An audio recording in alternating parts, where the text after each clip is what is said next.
Hello, what is up mga moms or sir? Mama ko si Ralph C. Fry, isang visual artist from Manila, and today we are going to unbox the Hasbro X YOLO Park Optimus Primal AMK Series 20cm model kit. Shout out to Meraki Archives. Nakita namin to sa Landmark na toy store, and ito yung isa sa mga na hanap namin sa toy hunt video namin. So kung gusto nyo makita yung toy hunt video na yun, pumunta kayo sa aking YouTube channel. You can type Meraki Archives toy hunt with Rain Cifra or Ralph Cifra. Sa likod ng box you can see the shot of the model kit, rear view, tapos ito yung mga parts. Madali lang siya i-assemble, hindi siya yung traditional na model kit. Ano siya, built na yung mga parts niya. Ang gagawin nyo lang, i-attach na lang yung mga parts dun sa mga main na parts, like ito yung head, the body. Hindi siya yung parang may runners and you need to cut the parts. Okay, so tara, buksan na natin. Okay, clamshell. Actually, pag bibili kayo nito, ang price niya ay 1,699 pesos. Pero mayroon akong mga nakikita sa Facebook Marketplace, mga nagbibitaw around 1,300. For as low as 1,300. Tapos, if you are going to buy this, make sure na bubuksan ni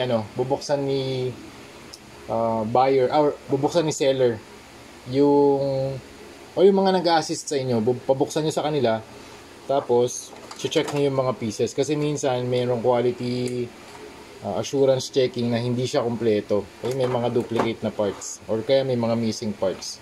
Okay, saan na to? Ito, dito. So ito yung mga parts nya. Kunin natin tong chest piece, examine lang natin saglit. Sobrang ganda, sobrang pulido ng pagkakagawa.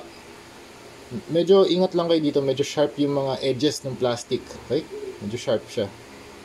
Okay, tapos ito, sinubukan ko ipasok yung head. Medyo i-forward nyo tong peg na to para mapasok nyo yung head, kasi ito, it blocks the head from putting it inside the peg. Ganda, ganda. So tara, assemble na natin. Ito pa pala isang magandang part. Look at the mechanical design. Mga hydraulics, mga armor panels. Ang ganda rin ng paint na silver. Look at this. Sobrang ganda talaga. Ang galing. Sobrang detailed. Sobrang lupit. Sobrang detailed ng ginawa ni YOLO Park dito. X Hasbro. Super nice. And maganda yung mga pegs. Super strong yan.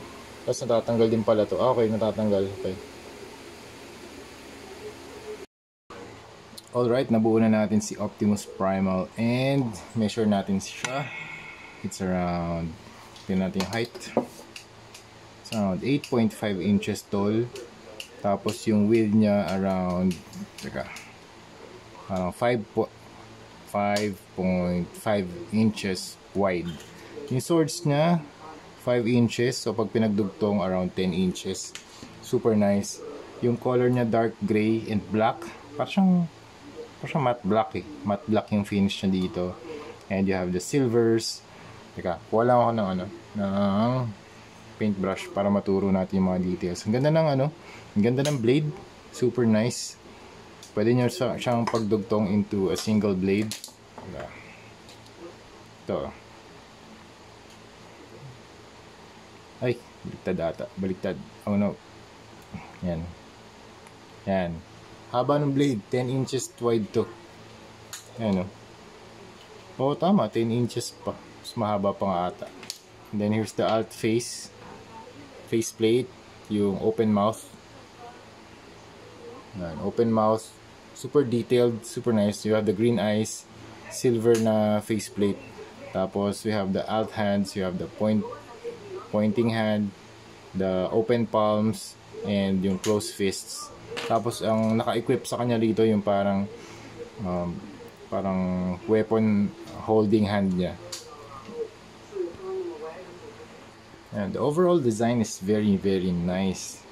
The sculpt is very very good. Mag-ingat lang kayo dito kasi medyo sharp yung mga edges niya. Yung mga meron din mga battle damage parts here, here, here.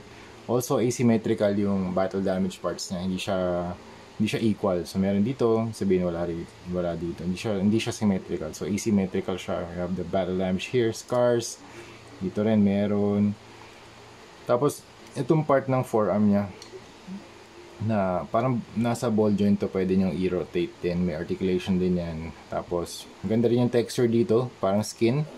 Then you have the back, you have the fur, the hair. Tapos dito, very careful kayo dito. Sobrang medyo matalas siya. Look at the detail dito sa backbone, super nice. And then the hydraulics are very cool. You have the silver, gunmetal, tapos gray fur or gray hair. Tapos look at the feet, super detailed feet.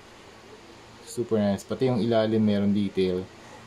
Tuwan-tuwa ako sa inner mechanism or inner frame ng model kit na to. Super detailed, grabe. You have the nuts, the bolts, the hydraulics, yung technology kung paano siya gagalaw, 'di ba?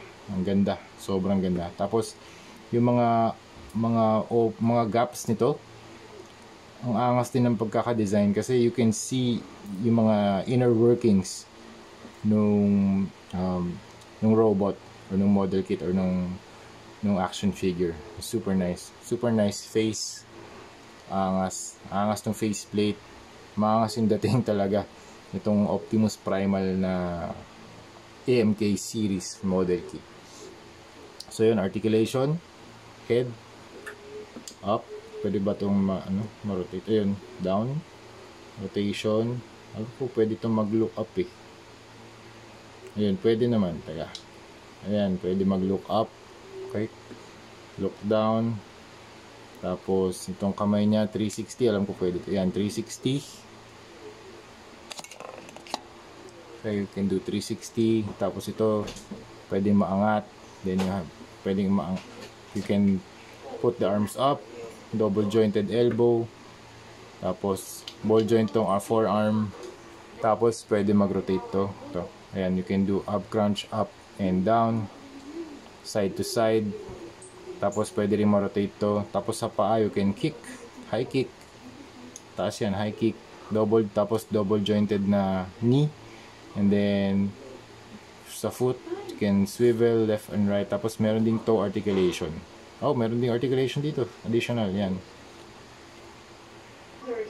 Alright, so overall, this is a very, very nice action figure. Ipe-prepare na rin natin to for customization tomorrow. Okay? So yun lang. Thank you very much for watching and see you sa next video. Bye-bye.